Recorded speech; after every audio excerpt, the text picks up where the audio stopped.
Hello everyone. This is a video on the EME 2040 Introduction to Technology for Educators Final Project by Richard Thripp. The existing videos in the modules are by Dr. Hartshorne, and they're a little bit out of date because they show using a service called Credly and one called Mozilla Backpack, and those aren't required anymore for this assignment.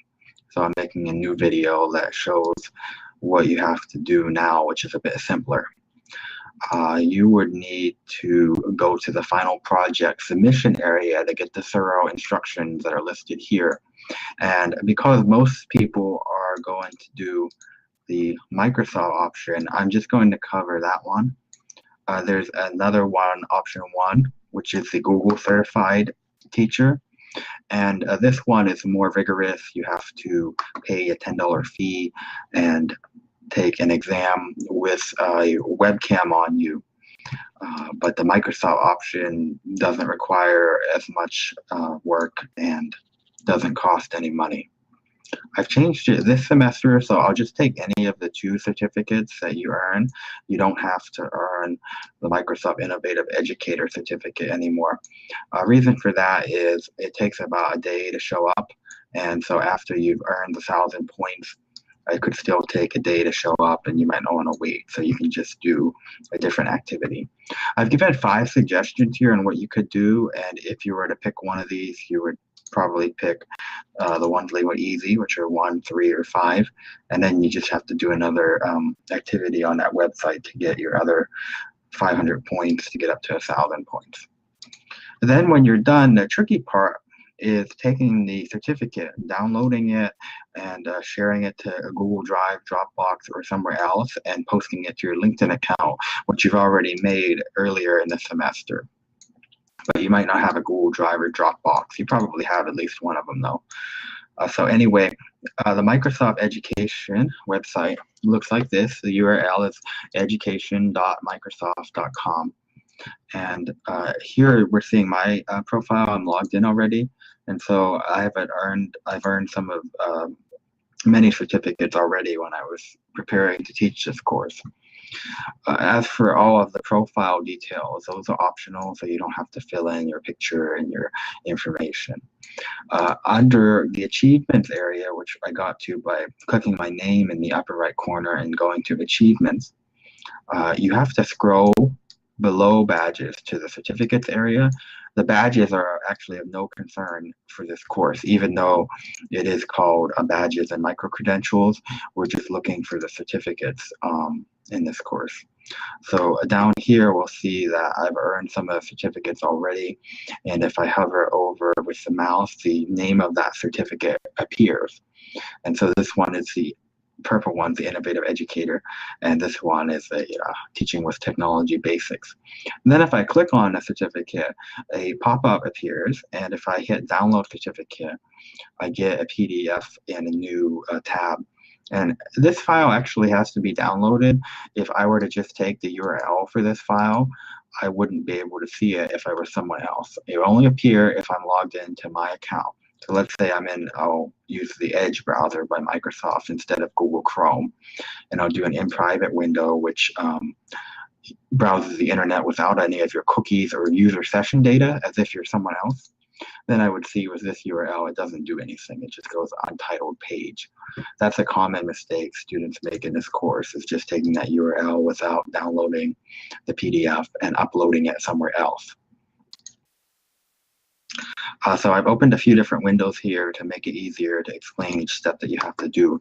For this assignment, you just need 2 certificates, so you don't have to earn 6 of them. When you go to Microsoft Education, which is education.microsoft.com, and you're not logged in, there's an area here that says sign in. It's next to not a member, join now. But you probably have a Microsoft account already, and you can sign in by clicking that. And then typically, I believe it's the Microsoft option that would work, and you could actually log in with your NICE email password as a UCF student. Let me see, I'll do another incognito window and see if I can show how to log in without having been signed in before. No, I can do it on Microsoft browser. I'm not having luck because apparently if you have one incognito window open and then you open another one, it shares the session data from the first one. It's confusing which one to pick. I think Office 365 is the one that usually works, and if that doesn't work, try the Microsoft option. And then you would log in with your Knight's Mail.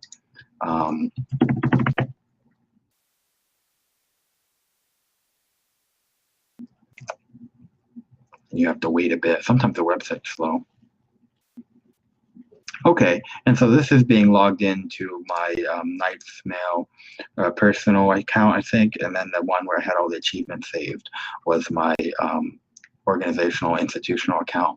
Microsoft has two different accounts sometimes with the same email address. One is your personal and one is your university account, so that gets confusing. And I think the different option Office 365 versus Microsoft was to distinguish between those two, but it's not clear which one is which, and it's very confusing. So just try either one, and whichever one works is the one for you. And then if you're I thought I signed in. No, it's on the Google, the Microsoft browser. So then here you'll have just ignore these messages, and then to earn the certificates, you would go in here or use the hyperlinks I put in the directions. And if we were to look at, say, this one, you have to read closely here that you only need to do 2 of the 12 lessons that yield certificates, and there's 12, but only 8 of 12 have certificates attached to them. So that's why I've given you this list here. So let's say I was to do streamline efficiency with Office 365 apps, and this is logged into my account where I've already earned many certificates. You see up at the top, it's 500 points and it earns a badge and a certificate. You want to look for the ones that earn certificates for your final project. There's some stuff that you can read and watch here. And even if you don't read or watch it, as long as you pass the quiz at the end, you'll get the certificate. When you take the certificate, when you take the quiz, you have to get 80% right, and it tells you the question that you got immediately after, whether you got it right or wrong. So let's say designer in PowerPoint. Well, I didn't really look up here, so I might not know, but let's say it's that one. Then it'll tell me incorrect. I can go to the next question. So if I miss 3 questions, I know automatically I can't pass it, but you can reload it and take it again if you'd like. So let's just pretend that all of them are right. Nope, so I got that one wrong. And then I would know if I got another one wrong again, that I need to start over. So once I get all 10 questions answered and at least 8 of them are right, then it'll say you passed the quiz, and then the certificate will appear if you go over to your achievements area. So you'll do this for two certificates. Or if you were to do some sort of activity that earns 1,000 points, you could just do that one and then wait 24 hours, and you would also get this one, Microsoft Innovative Educator, because you earned 1,000 points, but it can take a day to show up here. Sometimes it'll show up quicker. So let's say that I have my certificates. Now I would want to download them.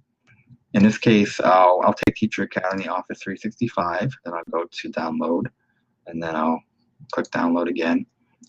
I'll label it. Let's put Thripp PA 365. And then I only need 2 for the final project to earn 100 points in the course. I'll take Amplifying Student Voice and download that one.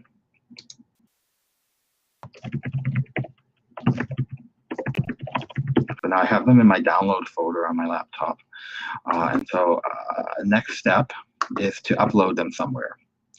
So to show this in more detail, I've opened the incognito window in Chrome, and I'm just going to show Google Drive. The process is similar for Dropbox, and there is a video in week 5 in a 6-week class, or if you're watching this in a later semester that's 16 weeks, it should be under the module for the final project.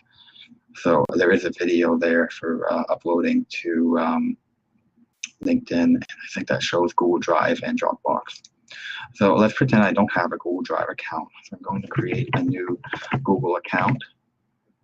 Hopefully I can remember what I do here. Call it EME. Copy this so I remember it.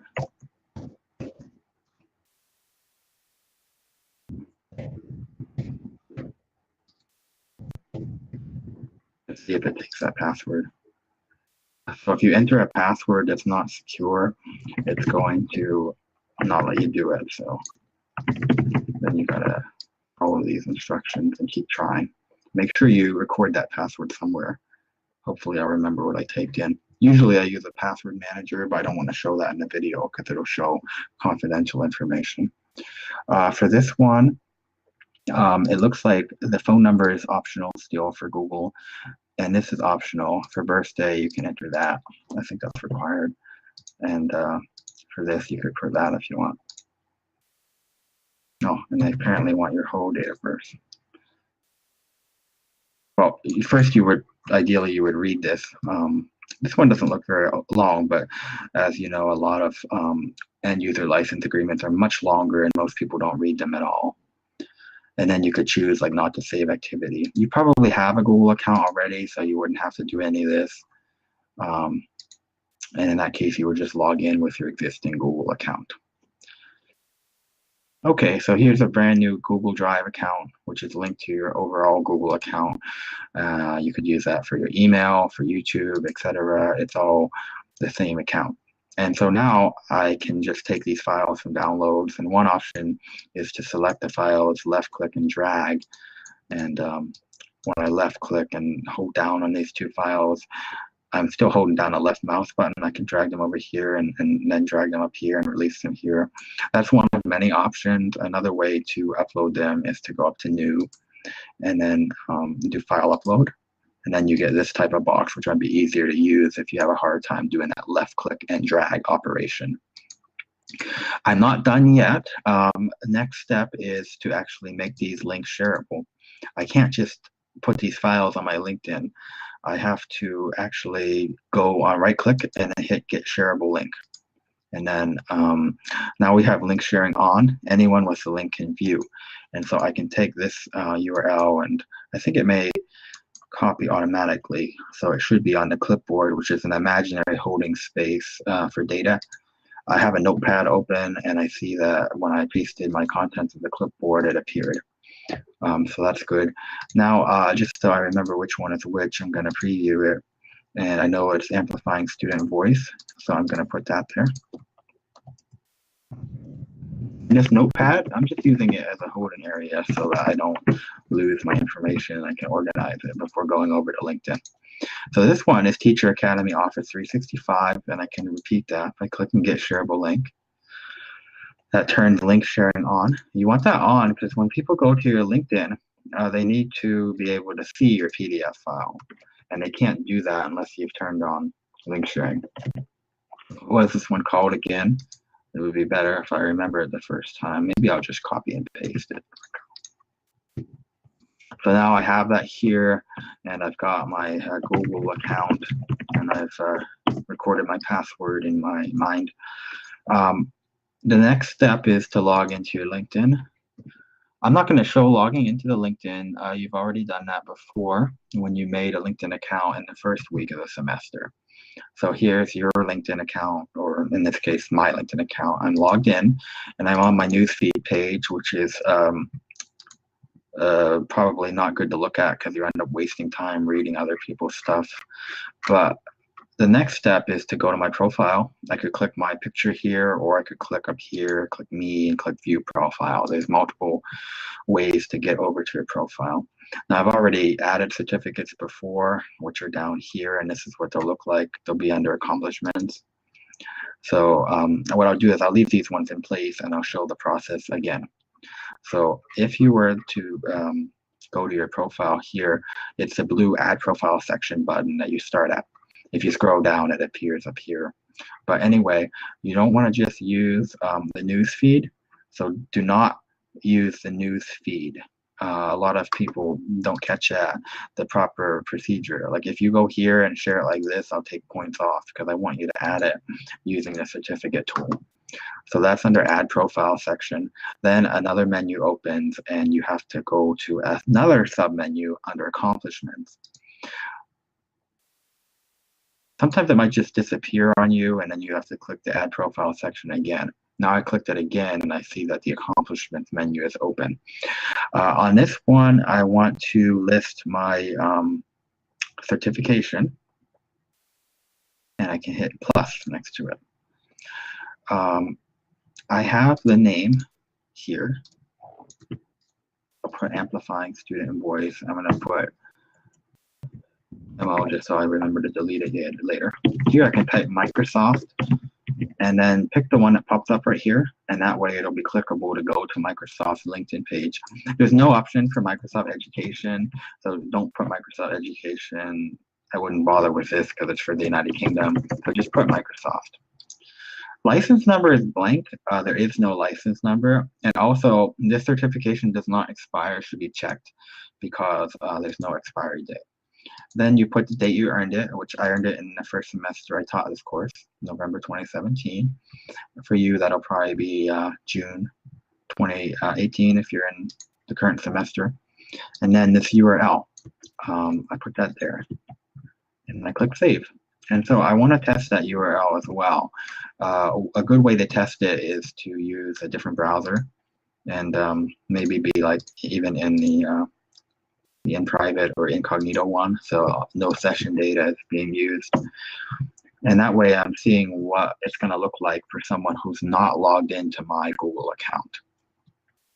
I see that I can see the file, and the reason I couldn't just do that here is because I'm logged into my Google account, so I don't want to get false information, you know, because it could be that it's only visible because I'm logged into my account.